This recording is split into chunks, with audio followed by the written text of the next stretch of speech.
Bonjour tout le monde. Alors ce matin, en fait, je suis tombée sur un petit article intéressant. J'avais envie de vous en faire part. Voilà, c'est un exemple de transposition, d'utilisation des technologies blockchain, les IoT, les smart contracts et autres, en fait, sur un suivi de traçabilité de transport d'amendes, voilà, donc par des grands conteneurs maritimes et autres, entre voilà l'émetteur et un récepteur, le bénéficiaire. Donc allez, je vais vous faire part de cette petite expérience. Donc là, en fait, c'est une tech, c'est un suivi de la chaîne la supply chain de production de ces amendes et du suivi de la logistique en fait de ce produit vers le bénéficiaire terminal, incluant les tiers de confiance, c'est-à-dire émetteurs, récepteurs, et également les banques associées à la gestion de ce projet. Donc grâce à cette technologie blockchain, on remet en place en fait un œil extérieur qui permet d'assurer traçabilité, efficience, qualité, sécurité, voire même peut-être environnement plus tard, etc., etc. Alors, aujourd'hui, donc les entreprises, si comme moi, vous avez travaillé dans les systèmes IRP, SAP, MES, Manufacturing Executing System, en fait, c'était des systèmes qui étaient, on va dire, fermés, limités dans la dimension et le périmètre d'une entreprise. Aujourd'hui, on ouvre cette dimension et on est vraiment dans un système ouvert, je dirais, de collecte et de data qui améliore, en fait, la gestion de la production et optimise la gestion de qualité de la production de A à Z jusqu'au bénéficiaires, avec par exemple dans ce cas de figure le suivi de la supply chain. Alors 17 tonnes d'amendes tracées avec la blockchain, waouh, quelle transposition. Donc voilà, donc là il parle en fait des partenaires de ce projet, donc une banque australienne, le Commonwealth Bank, qui a mené à bien en fait ce nouveau test de la technologie blockchain en conditions réelles avec ses différents partenaires. Donc là c'était pour assurer un échange en fait, et dans cet échange en fait qu'est-ce qu'on y a stocké? On y a stocké effectivement des échanges, donc des documents, ça pouvait être des contrats et ça pouvait être également d'autres informations au regard de, par exemple, les traçabilités qualité du produit, par exemple les fiches tests de contrôle qualité produit, etc., etc. Et on y a ajouté des sensors et des détecteurs pour suivre les paramètres physico-chimiques de la traçabilité de ces produits, quoi.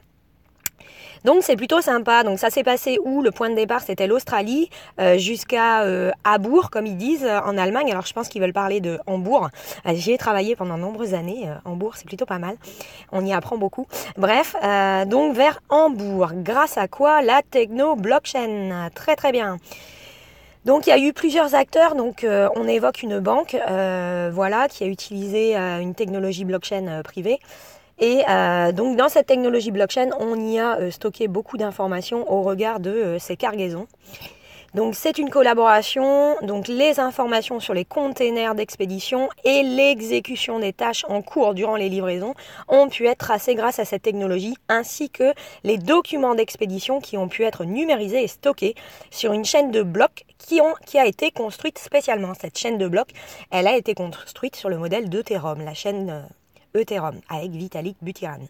Alors les partenaires de ce projet, voilà, sont le producteur d'amandes, le propriétaire du port, le manutentionnaire et le transporteur maritime, et donc la banque qu'on vient de citer.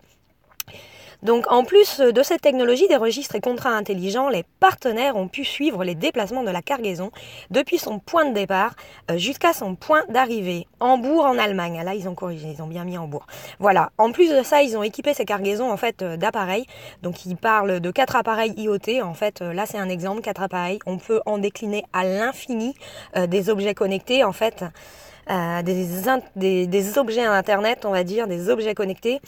Et par exemple, ces derniers ont permis de suivre les conditions d'humidité et de température. Voilà, donc on a pu, comme dans les entreprises agroalimentaires avec les certifications, labellisation HACCP, Hazard Analyse, Control Critical Point, l'ISO 22000, etc. Donc sur la chaîne alimentaire, on est capable d'identifier enfin les points critiques de production. Donc là, par exemple, pour les amandes, effectivement, ça va être par exemple l'humidité. Donc on va tester en fait des sensors et des détecteurs sur ces Control Critical Points, je vais dire.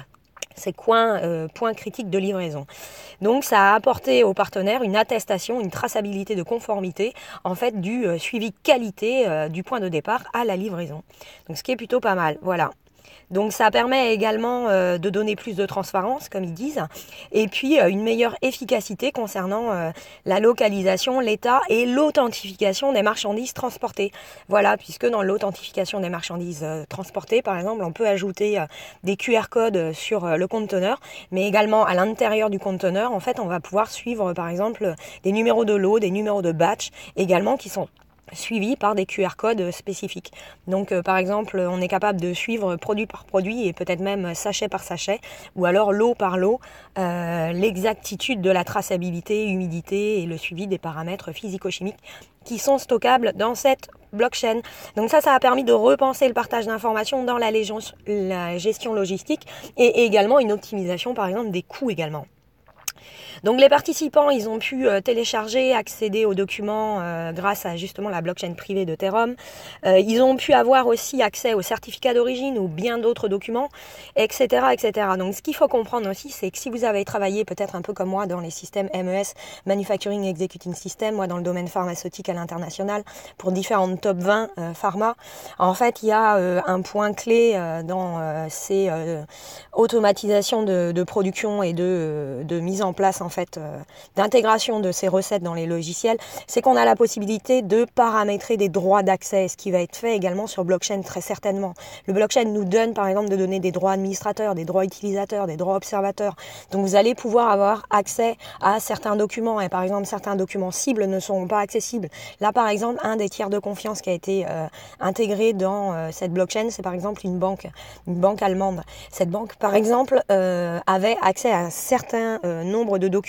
Les documents sensibles ne sont pas accessibles à toutes les personnes. Donc on peut vraiment piloter au cas par cas. Et là pour moi, le blockchain, voilà, on est dans une rupture de la manière de produire et la manière de gérer, d'optimiser nos coûts. Voilà. Si vous allez un peu plus loin dans cet article, donc il parle de mondialisation, donc effectivement de transposition de blockchain sur les chaînes d'approvisionnement, sur le supply chain, mais on va beaucoup plus loin. Il parle aussi des droits d'accès plus restrictifs prochainement, effectivement, donc ça c'est ce que je vous ai expliqué. Et puis d'autres projets en cours, donc il parle également de projets, donc cette fois-ci orientés crypto-bonds. Les crypto-bonds, voilà, l'idée c'est en fait de bâtir une plateforme d'émission sur les marchés de capitaux pour faciliter en quelque sorte les levées de fonds par l'émission d'obligations sur blockchain. Puisque si vous êtes peut-être auto-entrepreneur, porteur de projet, vous avez pu voir que dans le passé, lever des fonds est très fastidieux, on y perd beaucoup de temps. Et si vous parlez avec beaucoup de porteurs de projets, vous voyez la frustration de nombreux porteurs de projets. Nombreux étaient les projets intéressants, mais ils n'ont pas pu être concrétisés parce qu'ils n'ont pas pu lever dans les temps ou pas du tout. Ils n'ont pas pu lever les enveloppes pour concrétiser et déployer leurs projets. Donc on voit bien qu'aujourd'hui, avant, on avait donc les banques qui finançaient les projets, donc fallait aller voir, c'était fastidieux, vous aviez des financements publics avec un millefeuille de dossiers administratifs à faire, c'est très complexe, c'est long, et en plus on lève pas beaucoup de fonds. Donc après ça, on a eu une évolution de ce qu'on peut appeler le financement participatif, le financement par la foule. On a eu accès par exemple par des plateformes, des fintech, des fintech qui ont été agréés par les autorités de contrôle, etc., l'AMF. Donc ces plateformes agréées ont permis à des petits porteurs en fait de devenir en quelque sorte participants et de concrétiser de nombreux projets. Donc ont permis à des porteurs de projets de lever suffisamment de fonds pour concrétiser des projets. Et puis après ça, on est passé à une autre dimension. Donc anciennement, on avait l'IPO qui est le dinosaure de l'entrée en bourse, très fastidieux administrativement. Et maintenant, on a les ICO, les Initial Coin Offering. Donc là, on était dans un vide juridique qui faisait qu'on avait beaucoup de spam et nombreux projets qui étaient financés par des levées de fonds massives en ICO. Aujourd'hui, on a un cadre réglementaire et une supervision, un contrôle qui se met en place. En France, on parle de labelliser. Bien ou pas bien, à chacun de voir. Moi, je pense qu'il faut pas trop de conformité ou trop de lourdeur réglementaire parce que là encore, on va encore rentrer dans le blocage de la création de valeur ajoutée. Mais voilà. Et donc aujourd'hui, on parle également de pouvoir émettre en fait, en quelque sorte, faciliter les levées de fonds par des émissions de marché de capitaux nouvelles. Donc grâce à ces alternatives qu'offre le blockchain, donc financer des ICO par des tokens spécifiques ICO sur ces blockchains. Donc voilà, faciliter le financement de nombreux projets. Bon allez, je vous abandonne, je file et voilà. Ah ouais, non, je vais quand même le dire. Le CBA a fait aussi allusion à des projets d'importation de sa solution blockchain personnalisée en utilisant un registre distribué de R3 Corda. Voilà, donc peut-être que j'en parlerai et tout, c'est un registre distribué particulier. Donc voilà, cette solution a été testée en Afrique du Sud, puisque l'Afrique du Sud, comme vous le savez, c'est un continent qu'il faut garder en tête, parce qu'aujourd'hui, voilà, ils évoluent grandement, et ils sont pas si en retard qu'on voudrait croire. Voilà. Allez, je vous dis à bientôt, bonne journée à vous, je vous embrasse très fort.